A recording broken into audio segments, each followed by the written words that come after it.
All right, so the higher the number there, the steeper that's going to be. That 4 tells us where it cuts through that y-axis. Remember, the y-axis is that vertical axis, the one that's going up and down. Okay, that's where that cuts through the y-axis. Now we know that, okay, because that will cut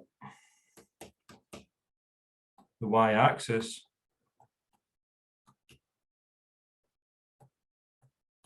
when x is equal to 0. Okay, so when x is equal to 0, if we sub into our equation, y equals 8, 0 plus 4. Okay, that's why we know y equals 4. Okay, so if we were looking at a coordinate where that was cutting the y-axis, okay, remember our coordinates are x, y, so we'd cut the y-axis at 0, 4. Okay, so when x equals 0 on our graph on the horizontal scale, it will cut through, that straight line will cut through that y-axis. Okay, so that was linear equations. We've also looked at trig equations, okay, over the last few weeks. Hopefully we're quite familiar with them now. Okay, we're able to draw them out. Now the same sort of thing applies. Okay, when we were doing y equals sine x, we knew where our milestones were. Okay, we can determine the coordinates. So when x is equal to 0, okay, y equals sine of 0, then our coordinate is going to be that. Okay, remember we're sketching that out. That's our sine x sort of graph. So one of the times is going to be 0, 0. Okay, so our trig graphs, our linear graphs. Okay, what we're going to look at tonight, or what we're going to start looking at tonight, and what I asked you to look factorization, is we're going back to the trinomials, okay, or the quadratics. So quadratic equations.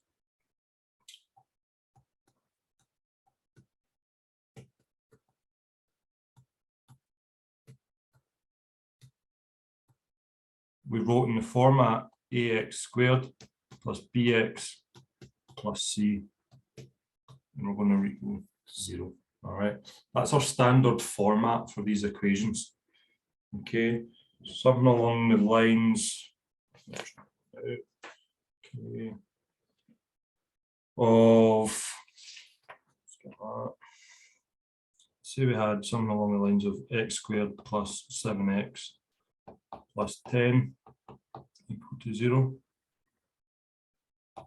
Okay, there's nothing in the position x position, or the x squared position. Okay, the b position, we've got that number 7. In the c position, we've got that number 10. Now we're going to look at these in a lot more detail.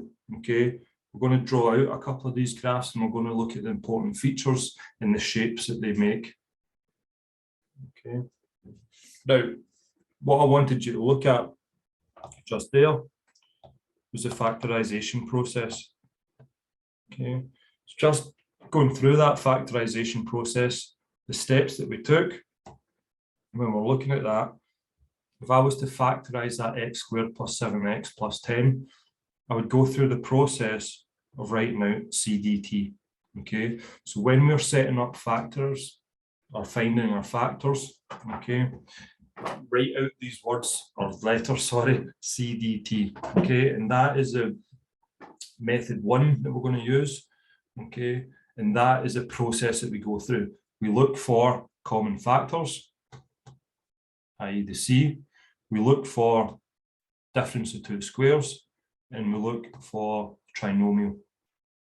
Okay, so if there's no common factor, there's no difference of two squares, we go to a trinomial and we work our factors out in that way. Okay, so this one, there's no common factor, it's not a difference of two squares, we'll need to solve it in the trinomial method. Okay, that's seen as lay it out, add, and multiply. Okay, now we're looking for two numbers. Looking at the wrong question. We're looking for two numbers that multiply together to make our plus 10. Okay, and the same two numbers have to add together to make that plus 7.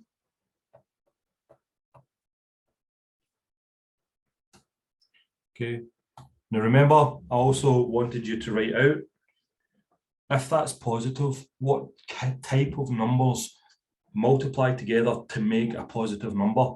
You're either going to get two positive numbers multiplying together, or you could also get two negative numbers multiplying together to make a positive number. Okay, and then after that, we're going through all the pairs of factors that we can multiply together to make that plus 10. So 1 and 10, obviously, 2 and 5, 3 doesn't, 4 doesn't multiply by anything, and then we're at 5. So there's only two pairs of factors there that we can use. Okay, now looking at those factors, we need to pick one of them that add together to make this plus 7. Okay, so we know 1 and 10 multiply together to make plus 10.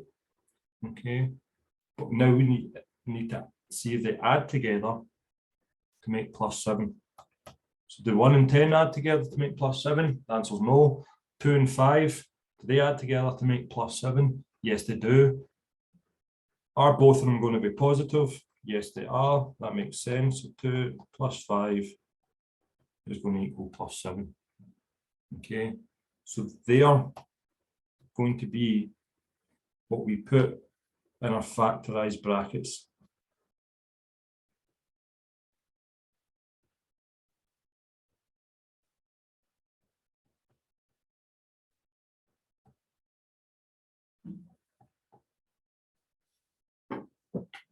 Okay, so why am I putting these to 0? Okay, that is because these factors are actually going to tell us something. Okay, what we're going to do is we're going to split these brackets apart. We're going to take 1 over here, x plus 2, and we're going to equate that to 0. We're going to do the same with the x plus 5. We're going to equate that to 0.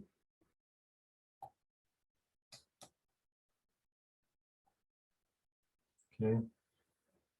Then we're going to solve for just x.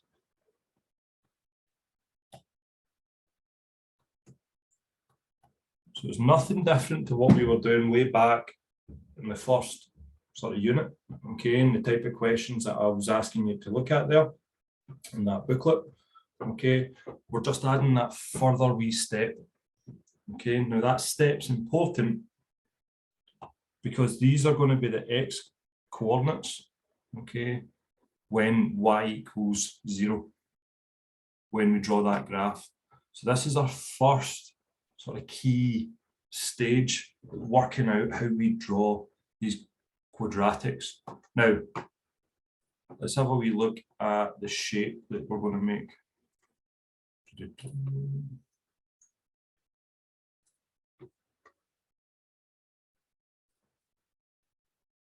All right.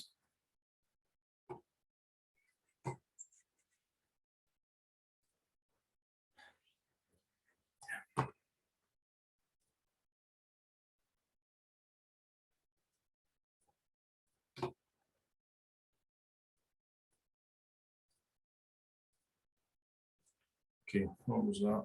X.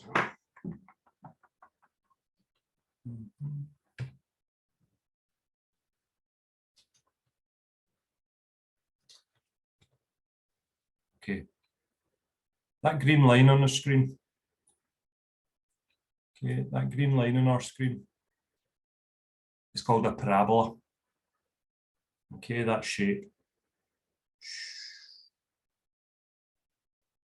Now, believe it or not, parabolas are quite common. Okay, things like we can use them for decision-making purposes. Okay, and I'll go through a couple of examples of that.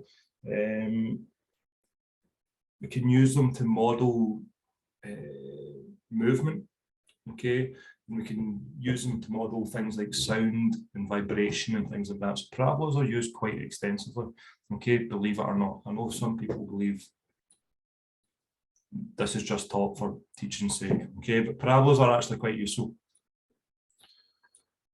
This one here, x squared plus 7x plus 10. Okay. What we did was work out the factors. Now, what are those factors? Well, we worked out that when y equals 0, x is going to be -5. Okay, that's one of the factors there. And when y equals 0, x is going to be -2. Okay, so what we've worked out is where that's crossing the x-axis, those 2 points there. Okay, so when we are working with trinomials, when we're factorizing, what we're finding out is where that crosses the x-axis. At what point is y equal to 0? And at what point does it cross the x-axis? Okay, so we go back into screen now.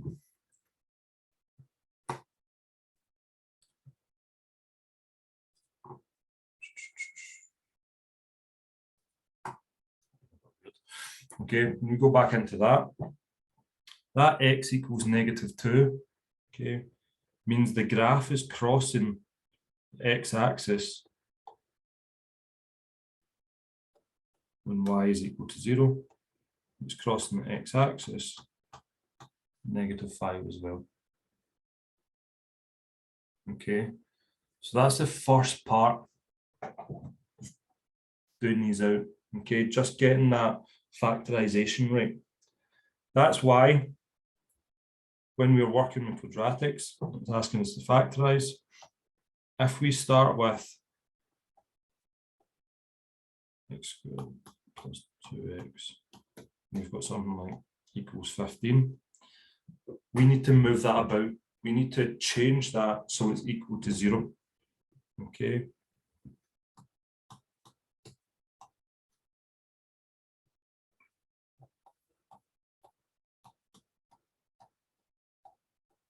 So we need to bring them all onto usually the left-hand side. Okay, but again, it doesn't matter. But we want to put it in the format of x squared plus 2x plus whatever our number is. Okay, so x squared plus our x plus our whole number equal to 0 before we factorize that. Okay, we can't have that 15 hanging out in the right-hand side while we work in the left-hand side. We need it all together. Might as well just do that. CDT, there's no common factors. It's not a difference of two squares. Again, it's a trinomial. Add together to make that second term in front of the x. Okay, so we're adding together to make +2. This time we're multiplying together two numbers to make -15. Okay, now we need to multiply two numbers. To get a negative, one of them has to be positive, one of them has to be negative. And just as a wee reminder, I'll write that there.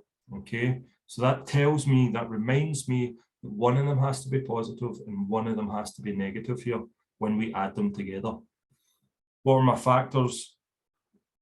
Okay, of 15. We've got 1 and 15. Don't have 2, 3, and 5. 4 doesn't, 5 does. That's it.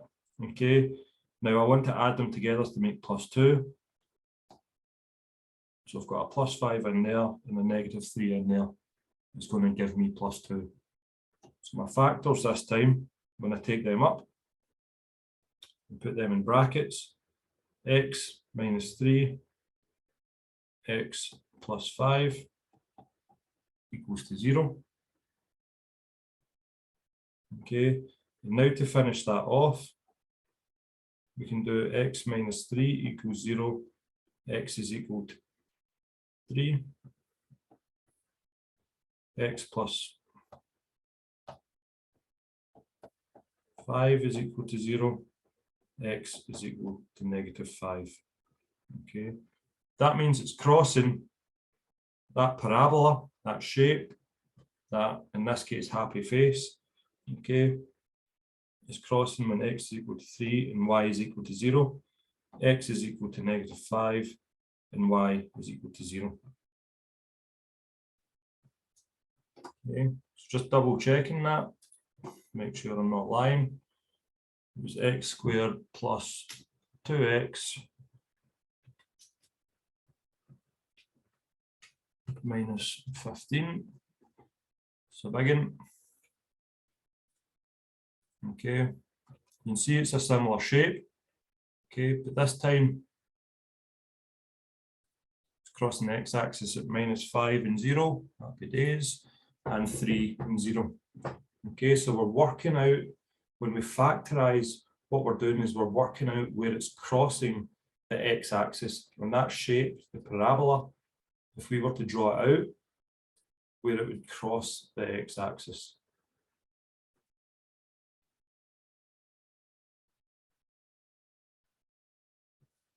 Okay. A couple others, just go through quickly.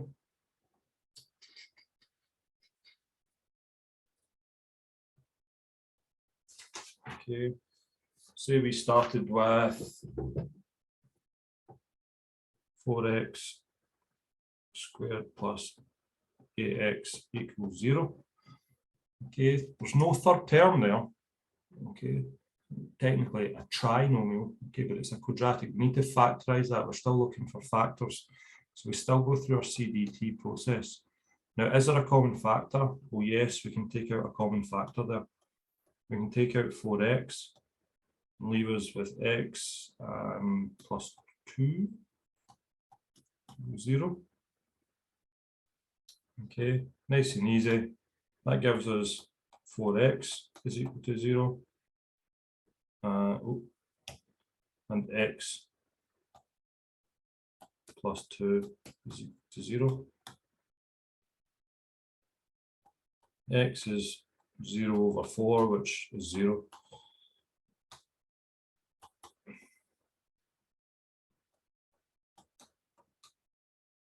And x is -2. That tells me that crosses 0, 0 and -2, 0. Okay, so in that case, it's crossing at 0, 0, 0 at the origin. Again, and now we look at that. Oops. What was it? 4x squared plus 8x. Okay, the skinny one this time. You can see it's a similar shape. I call it a smiley face. That looks like an odd smiley face. Okay, but I'll stick to it. Okay, what we just worked out is it's crossing that 0, 0, and it's crossing that -2, 0.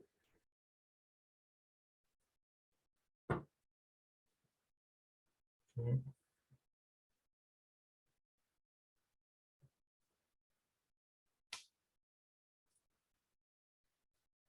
Let's finish that off. Show one more.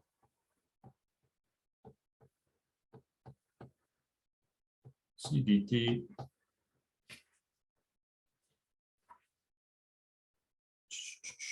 Take out the common factor.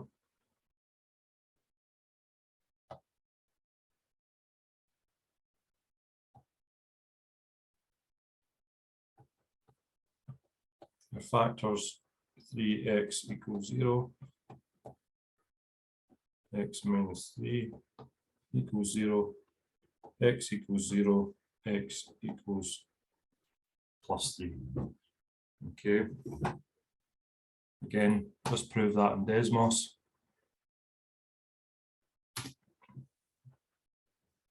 This is free to use, by the way, if you want to try it or use it. Okay. If we plug in that equation, 0, 0, What did I do wrong there?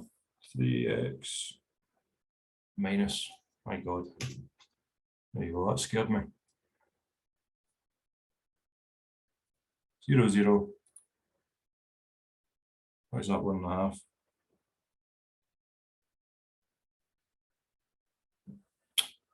My God.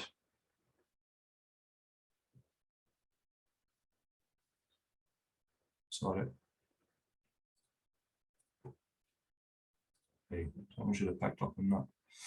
3x, when I took out that common factor 3x, there's a 2x minus 3. Sorry. So 2x minus 3, 2x equals 3, x equals 3 over 2, x is equal to 1.5 or 1.5. Okay, 1.50. And then we get it right. Good thing I checked that. Eh? Okay, so coordinates where it cuts, 1.5 and 0 and 0, 0. Okay, lovely.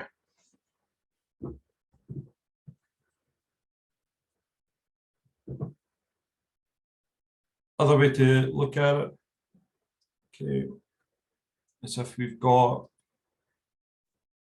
a slightly different format.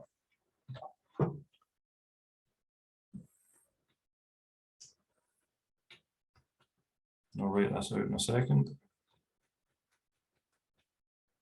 Okay, so you can see that that's flipped that parabola upside down. Okay, what's happened there is we've got an x, a negative x squared. Okay, so I'll just write that on the screen so it's a wee bit bigger.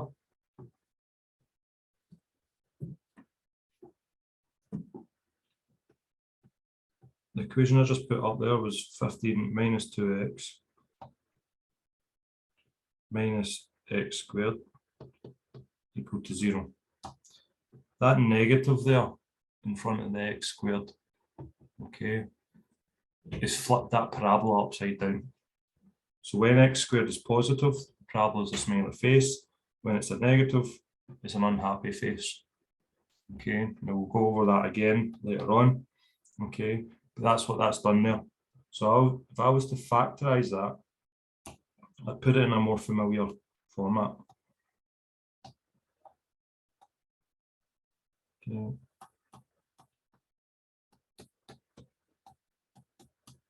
That's the exact same equation written out. Okay, I've just written it in a more familiar format in which I've got the x squared at the front. Now I'm going to essentially take out a common factor here to allow us to factorize. It's a wee bit tricky when we factorize with a negative in front of that x squared. So I'm going to take out -1 as a common factor, and I'm going to make the equation x squared plus 2x minus 15.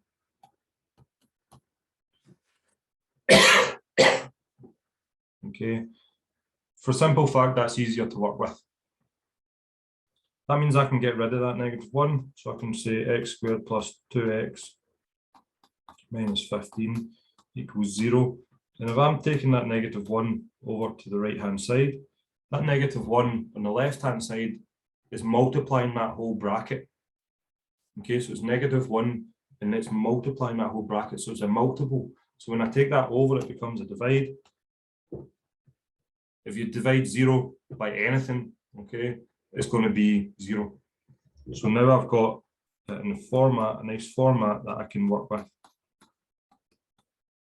Okay, and I can go through my CDT process. No more common factors. It's not a difference of two squares. As a trinomial. I'm going to add two numbers together to make +2. I'm going to multiply two numbers together to make -15. I need one of those numbers to be a positive and one to be a negative, or the other way about. Okay, that step there is just a wee reminder to keep me right. Everything that multiplies together to make 15, 1 and 15, 3 and 5, and that's it. all right? One of them has to be negative. So to make plus 2, I'm going to have plus 5 and negative 3. Okay. The brackets are going to be negative 3.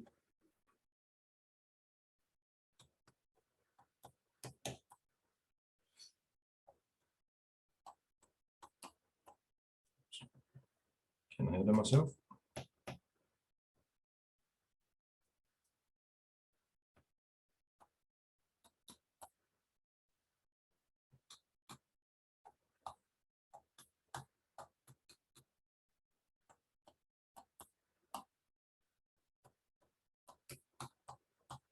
So the factors where it cuts that x-axis, 3, 0.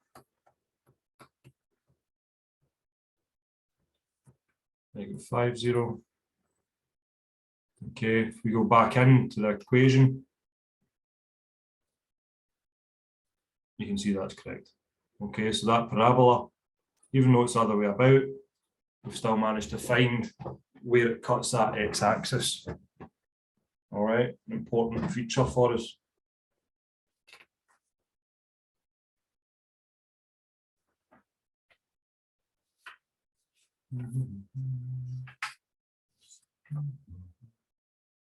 Now, other ways of factorization. Okay, so we reminder, so we revision. Got completing the square as well. So things like,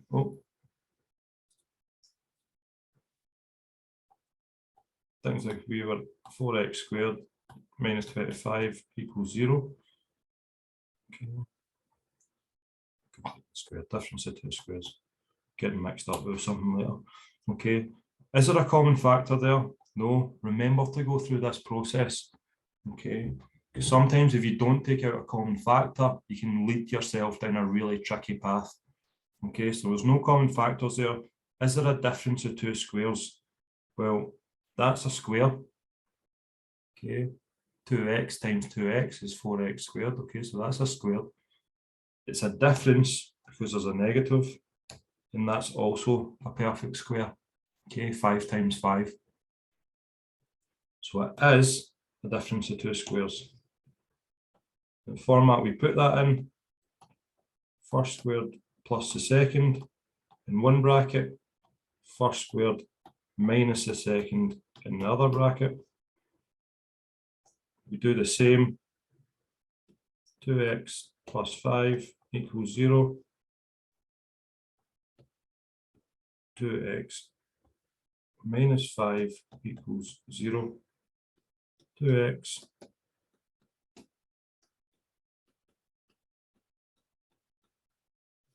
I'll leave it like that.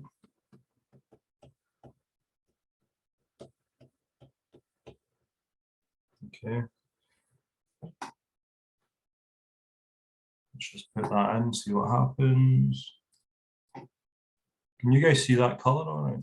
Let's see if I can change the color.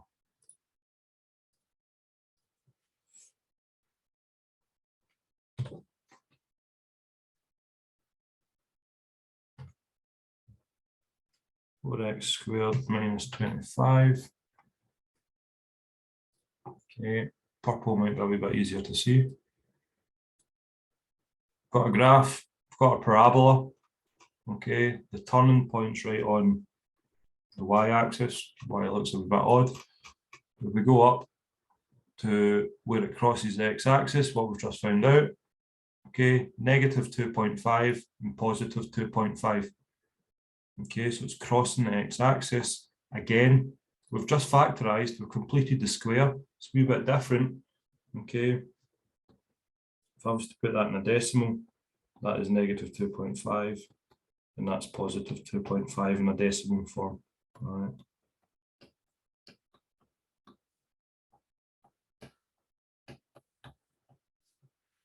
Okay, so again, let's cut that. Now, the toughest wee bit to factorize, the toughest kind, is when we're getting something in front of that ax squared term. All right. So just throw that in as well. 3x squared minus 4x. Okay. We go through the same process. CDT, is there a common factor? No. Is it a difference of two squares? No. It is a trinomial, but we need to be very careful with that term in front of that x squared. Okay, so this time we're still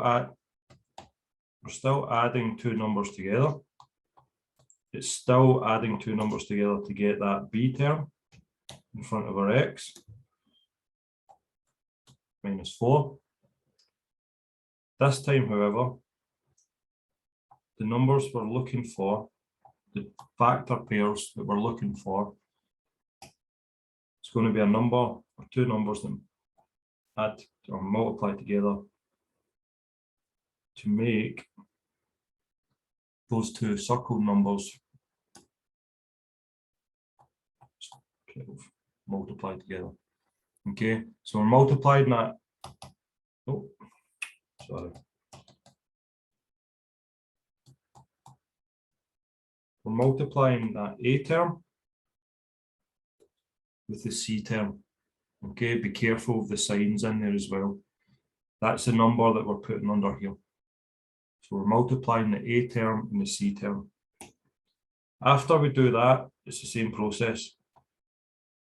So one has to be a positive and one has to be a minus, and that can be either way about. Okay, that's just a reminder. What factors go into 12? Well, 1 and 12, obviously. 2 and 6. 3 and 4. And nothing else. Okay, so we've got 3 sets of pairs this time. Okay, now we want to add 2 of these numbers together to make negative 4. One of them has to be negative. So if we have negative 6 and positive 2, if we add those numbers together, we're going to get negative 4. Okay, but that's not the end of that. Because we've got that term in front of the x squared, we need to do that really weird process where, whoops, dropped my pen.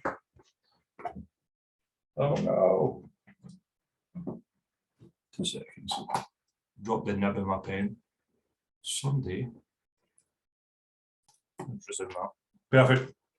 Okay, let's finish this off. So when we've got something in that a position, okay, something in front of the x squared, the process that I use, and again, there's a couple of different ways to do this. This isn't a tidy process. So if you've got a tutor or you're looking at any other resource, this might differ. Okay, remember? So my nib's broken.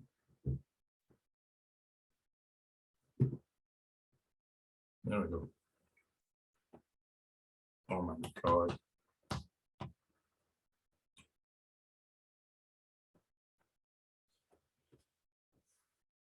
Okay, we'll do this. So we start with the a in front of it. And we're putting in our factors. Minus 6 equal to 0. Remember, we divide that all by 3 again. Okay, now we're looking at these two brackets individually. So we're looking at this term and our, can we take out a common factor? So we can't take anything out of that term. Okay, we look at this term here. Can we take anything out of that as a common factor? Okay, to simplify that down. Yes, we can. 3 goes into 3x and 3 goes into negative 6. Okay, so we can take 3 out of that bracket, okay, and simplify it down a wee bit. So if I rewrite that, that 3x plus 2 stays the same. But 3 comes out that bracket,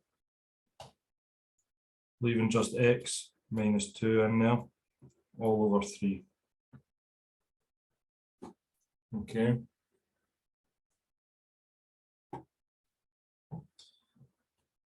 Remember, we don't write it But that top line there just means that bracket, that 3x plus 2, that first bracket, is multiplied by that 3, and is multiplied by that next bracket as well.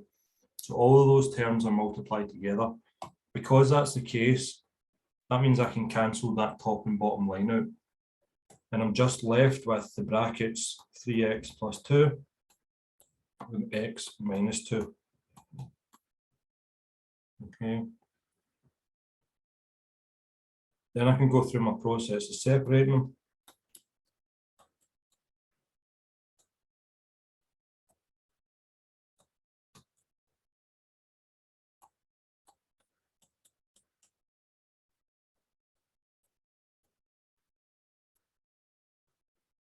Tidy them up.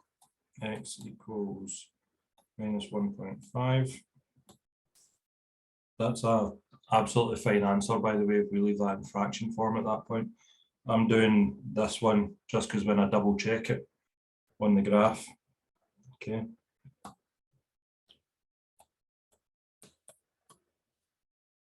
Okay, so this parabola should cross negative 1.50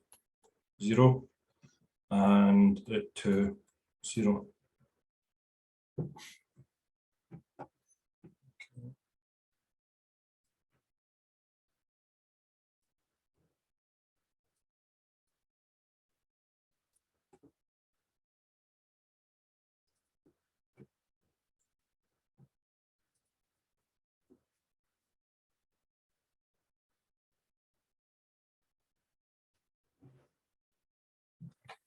3x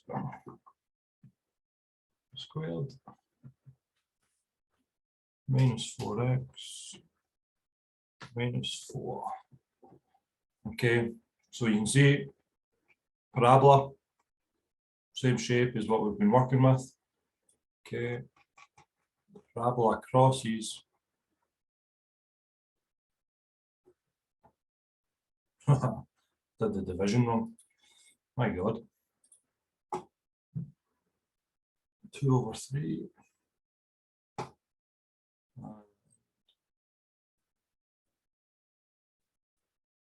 2, 0. Okay, so I got the 2, 0 right. But I'm really lucky what I got wrong. All right.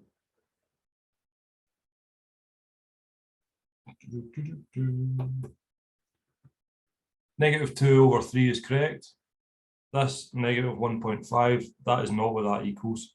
In my head, quickly, I did 3/2 to get 1.5. So let me just tidy that up. It's completely wrong.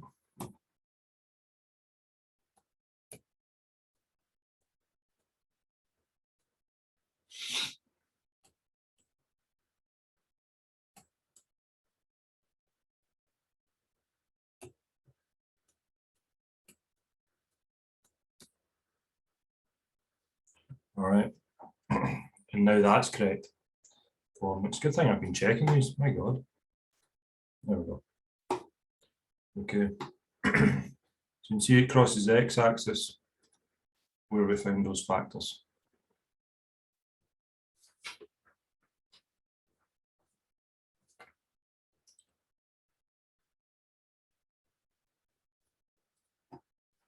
I'm going to do one more. I'm going to have, I would let you try, but I've wasted so much time tonight. Just going to change the letters, okay, because you've seen a few examples now when we go through past papers. The letters don't have to be X, okay. X is just used because when we graph it, the x-axis is what's typically stated, okay, that horizontal axis. But you've seen enough questions now, the story type questions, where that x-axis could be referred to as something else, okay.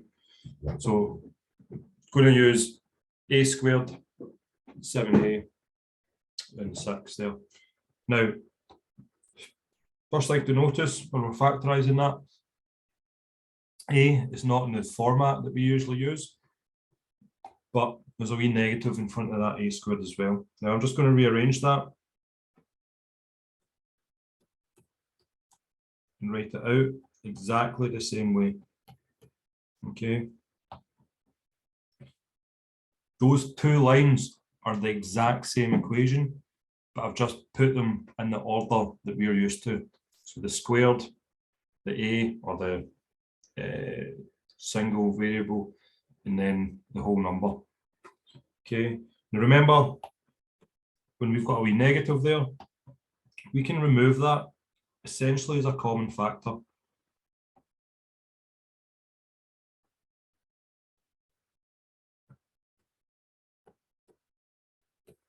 That's going to change the sign of everything else. Okay, so that negative 7a becomes a plus 7. That plus 6 becomes a negative 6. Okay, so just be very careful when you do that. But that allows us to remove that term by taking it over and leaves it easier to work with.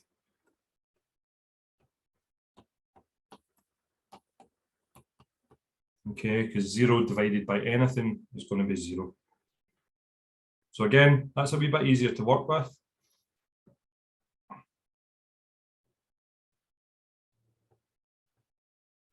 We're adding to make plus 7. We're multiplying two numbers together to make 5 times negative 6. Okay, so we're making negative 30. To make a negative, one has to be positive, one has to be negative, or the other way about. Okay, again, those two wee bits are just a reminder. Go through all my factors, okay, or number pairs. 2 and 15, 3 and 10, 4 doesn't go into it, 5 does, 7, 8, 9, and 10. All right, so that's all my numbers I can use. Okay, that's all the numbers that I can use there. What two numbers there give me plus 7? Well, I've got a 10 and a 3 there. One of them has to be negative, so the 3 is negative. Okay. Going back up, rewriting this, remember our technique where we do 5a, negative 3, and then 5a plus 10, wasn't it? Okay, and we do that all over 5. Remember, that number, and that number is all linked back to whatever's in front of that squared term. Okay, so that's where those numbers are coming from, remember. So whatever's in front of that squared term goes in those positions when we do this. Okay, now looking for common factors, that first bracket, nothing there. That doesn't simplify down. That second bracket, I can take the number 5 out of, leaving myself with a plus 2 over 5. Remember, that allows us to cancel that out. And it leaves us 5a minus 3. Oops.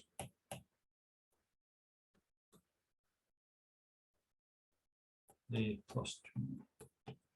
Remember, that was equal to 0 at all times. Okay, separate them out. 5a minus 3 equals 0. A plus 2 is equal to 0.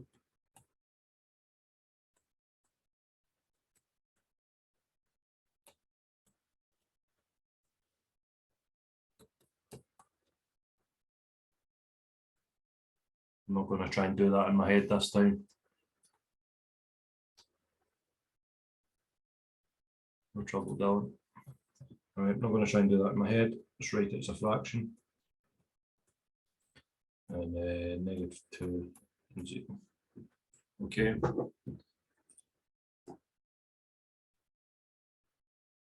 Again, just to complete, 6 minus 7k. I'll need to call it x just because the way this program's set up.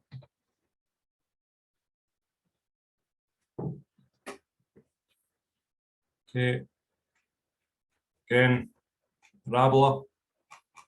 What we've just found out, where it crosses the x-axis, -2, 0, and 0.6, which is 3 divided by 5, okay, and 0. Okay, so the y-axis is 0, x-axis is -2, and 0.6.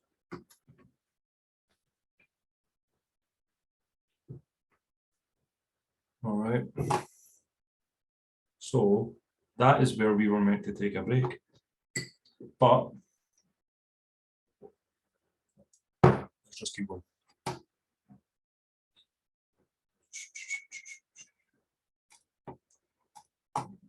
Okay, so that essentially, other than the fact we've added a wee bit by looking at the graphs, looking at those quadratic graphs, the parabolas, in case the happy face or the sad face, other than that bit and breaking them into where they cross the x-axis, that was essentially revision.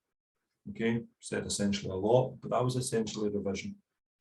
Okay, so that was why we did factorization way back in Unit 1. It was to lay that foundation to allow us to analyze these quadratics a wee bit better. Okay. Another thing that we need to be able to utilize or use, okay, is a process called completing the square. Yeah. Now, completing the square is not the same as the difference of two squares. Very different. But it is an important method when we are analysing or looking at quadratics to allow us to find the turning point. Okay, so where that peaks, so the top of that parabola or the bottom of that parabola, completing the square allows us to find that, or one of the methods to allow us to find that. Okay, so it's a pretty important one. Now, every single resource, really frustratingly, shows this using different letters and sometimes using different signs, which is really, really frustrating. So, put that into context. The way I prefer to look at it is when we've got y equals or ax squared plus bx plus c. To complete the square, we're putting it in a new format. We're rewriting that y equals ax squared plus bx plus c, the way that we've viewed quadratics to this point. Okay, we're rewriting it in this format. X plus p plus q. Okay, I know, where p is equal to the letter b over 2. Okay, so that substitutes in there. And q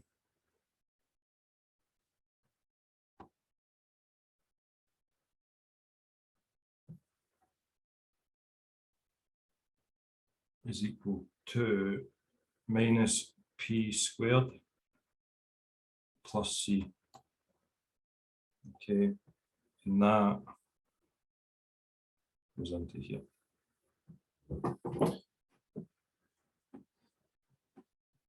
Don't worry, that looks ridiculous. It is pretty ridiculous. It's a really odd way. Looks quite messy. Okay. What I want to show you now is how different resources write this out. Okay. And then I'll explain why we do it. And then I'll do a couple of examples. Okay. So resources I've told you to use is BBC Bite Size. And I've also sent out something called dynamic notes. Okay.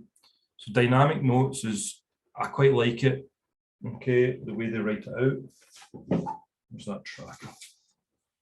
Oh, in fact, I'll show you the tracker as well. I quite like dynamic notes as the way they write it out. Okay, so they write it out in y equals x minus a squared plus b. Yeah, okay. Now they do that because when you look at a parabola, the turning point, we can take out those letters.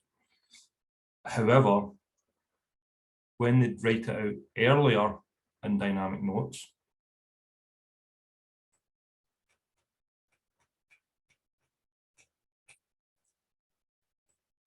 don't let this confuse you, by the way.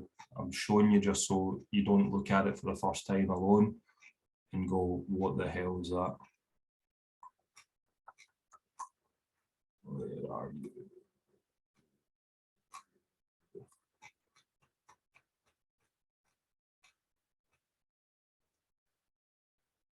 Completing the square. They write it earlier in the format that I've just shown you. Okay.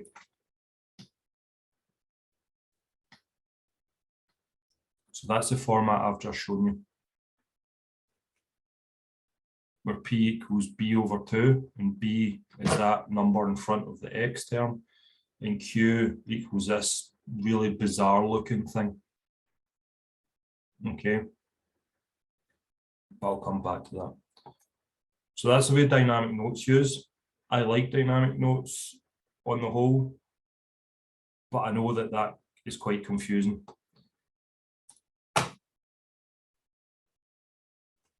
Byte size, BBC byte size. No trouble, Katrina. BBC byte size writes it when they're talking about the actual using it in the quadratic in that form. Okay. Where again, A is your x-axis and B is your y. Okay, so working out the turning point. But they also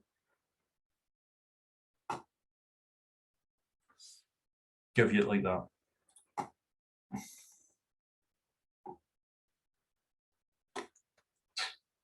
Okay. So y equals x minus b squared plus c. Right? So I've showed you 2 resources and there's 4 different ways of writing that. You're confusing me. All right. It's not nice. It's not fair. You just need to practice it. Okay. You just need to practice it and make sure you're getting the right answer repeatedly and keep going over it. All right. Now they ask this in a couple of different ways in the exam. They ask us to just complete the square, or they could ask us to use it, put it in a form, or give us that form and ask us to work out the turning point. It's quite frustrating, and I accept that. All right, so try my best. I'm actually just going to check in that tracker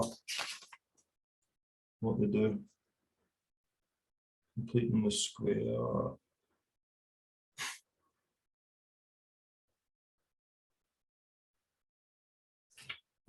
In that tracker, they actually write it differently again. All right, so 3 resources you've got, and there's 5 different ways of writing it. So that's quite impressive. I'm happy with that.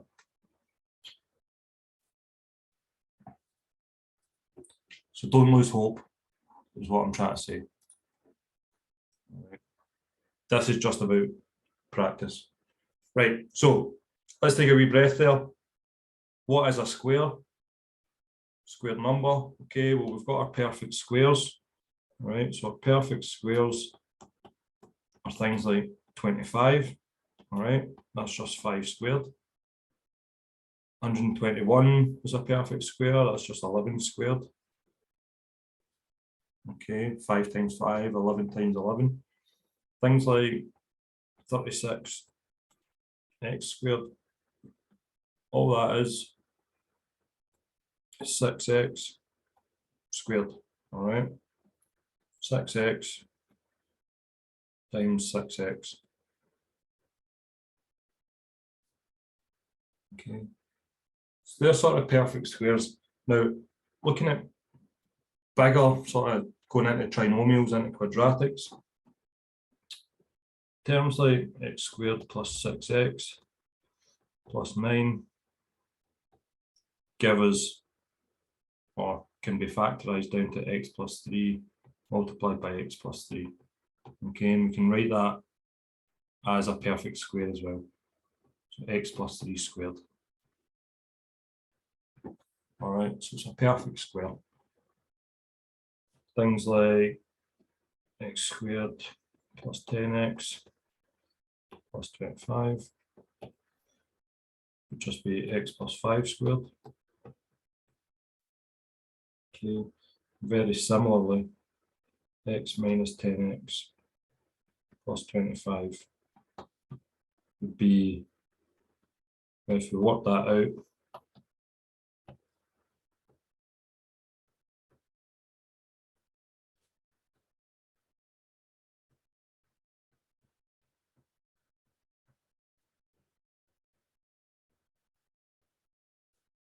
x minus 5 squared. Okay, so they're nice and neat. They're nice and neat. What happens when we get asked to complete the square, or when we're looking at completing the square? We've got something outside the bracket. Now, the reason that's there is we try and make it a perfect square, okay, but we can't get it to work without that additional piece in the end of it. All right, which is really bizarre. All right, you don't need to know the depth of that or why, okay, but essentially we're trying to get a perfect square, but we can't. All right, so we need that wee additional wee part to it. Okay, so if I put something imperfect down, if I put x squared plus 6x, it's not a perfect square. We can't separate that nicely, neatly. Okay, sounding like Donald Trump. That ends up as being x plus 3 squared minus 9. Okay, we need that wee bit in the end there to allow us to do that part. Now, that becomes important again further into why we are completing the square, i.e. to find our turning point, to find our maximum, to find our minimum, okay, however you want to phrase that. But essentially, we're trying to find something that makes this bit work. Okay, and we need to go through that silly process. Okay, if I was to separate that bracket out, x plus 3 minus 9, so x squared plus 3x plus 3x plus 6x plus 9 minus 9 would take us back to that x squared plus 6x. All right, so to allow us to get this x plus 3 squared bracket in place, we need to essentially remove that plus 9 by sticking on the end a negative 9. That's as far as I'm going to explain it. Okay. Don't ask. Seems odd. Don't worry about it. Let's go through the process. Okay, so let's start with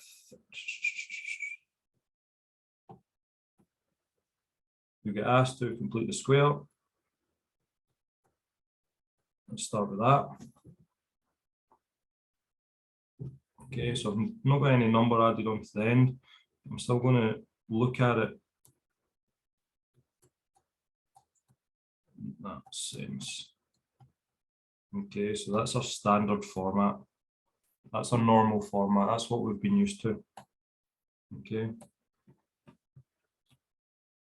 We want to change that format, put it into x plus p squared plus q.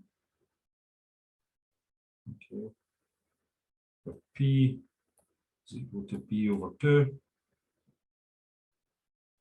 And that q is equal to negative p squared plus c. I love it. All right, so let's actually put the numbers into that. So there's no a, so there's nothing in front. Okay, so there's nothing there that we need to worry about. Okay, so we can go straight into the bracket. X plus, in this value here, it's going to go in the position. Okay, there's going to be b, which is our term in front of the single x. So in this equation, it's that 8. It's that 8 divided by 2. Okay, and I'm going to put a wee squared there. Okay, so that's the first part of that. Now I need to do this bit. Okay, this bit goes in here. So the next part of it is minus, and again it's that b over 2. So again it's 8 over 2 squared. And then we're plussing c on, but again, there's no c in this case. Okay, there's no c. So that doesn't exist, so we're plussing 0. That gives us x plus 4 minus 4 squared, which would be 16. Don't know why 4 squared took me so long now. Oh, that's the answer. Okay, and that's the answer. Now again, the process looks a bit weird, a bit bizarre. It is a bit weird, it is a bit bizarre, but it allows us to find a bit of information about the turning point when we look at quadratics. Okay, when we look at parabolas. So I'll go into that more on Tuesday. Okay, a wee bit deeper in that respect.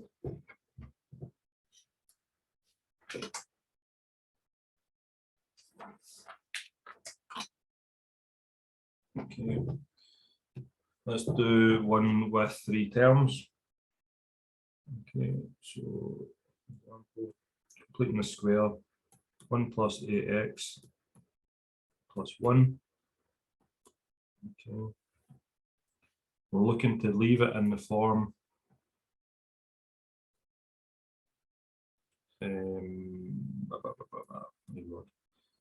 x plus p squared plus q.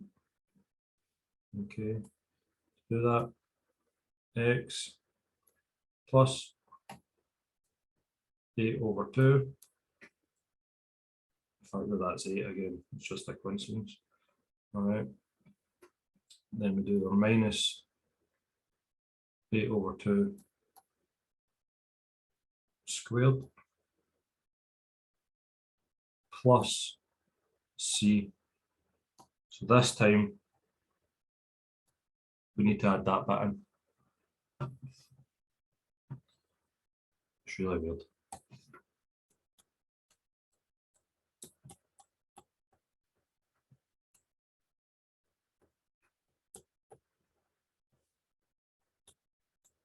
So our final answer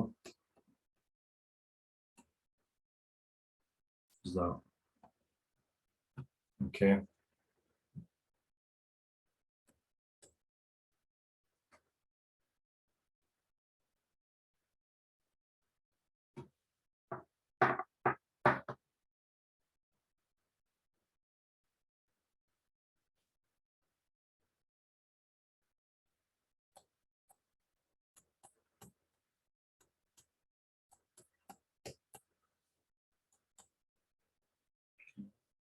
Again, want to leave it in the form x plus p squared plus q.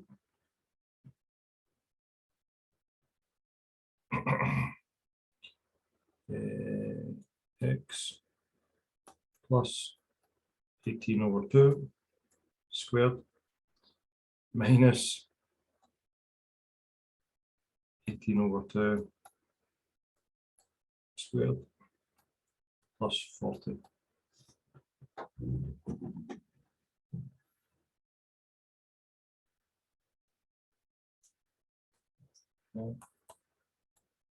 X plus 9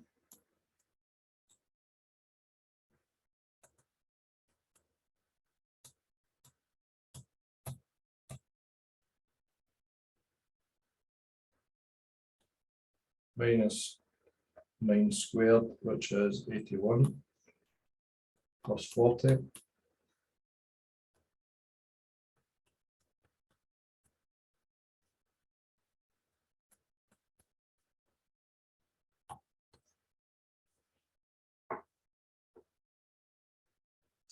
Super weird. Super odd process. Okay, I'll do one more, and then it's a case of practice.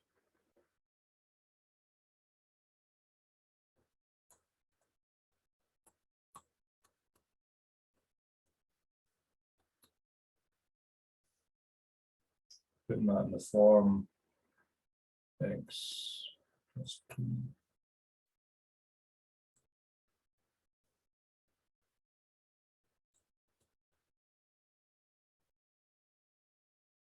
Because it's a minus cell.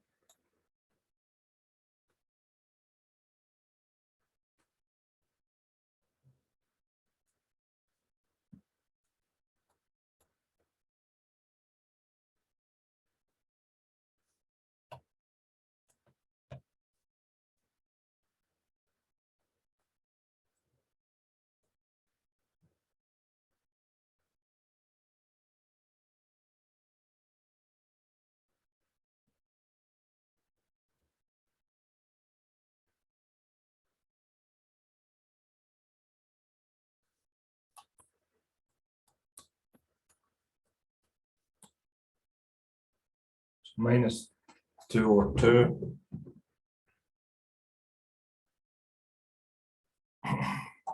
minus 1, that's squared is 1. Be careful here. Okay, that stays minus. Okay, so minus 1 minus 3.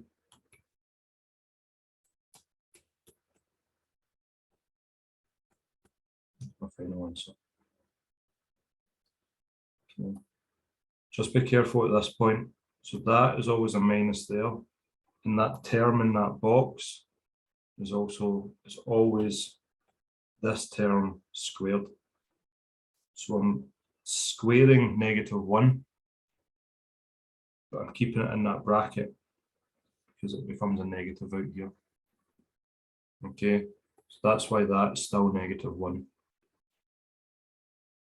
Okay.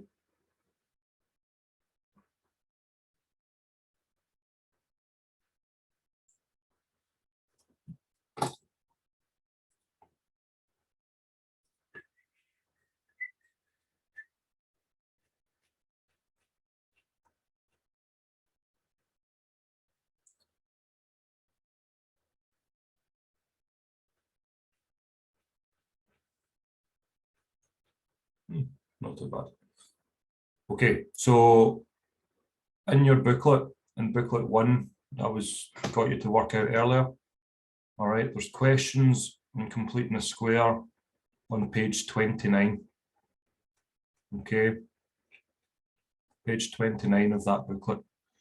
Have a wee go at them, right?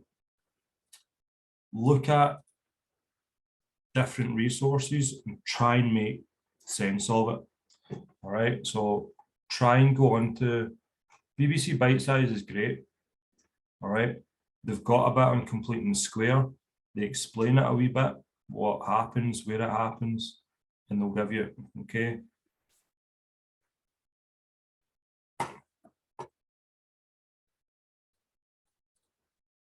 But they use different letters to what I used, to what dynamic notes used.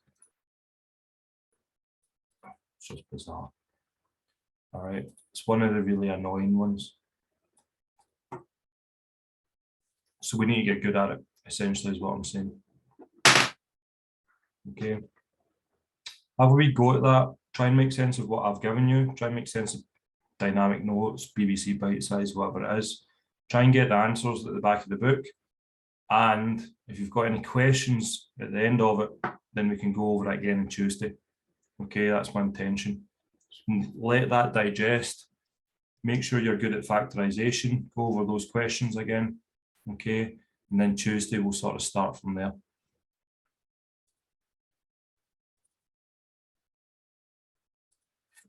Any questions, guys? I'll stop recording.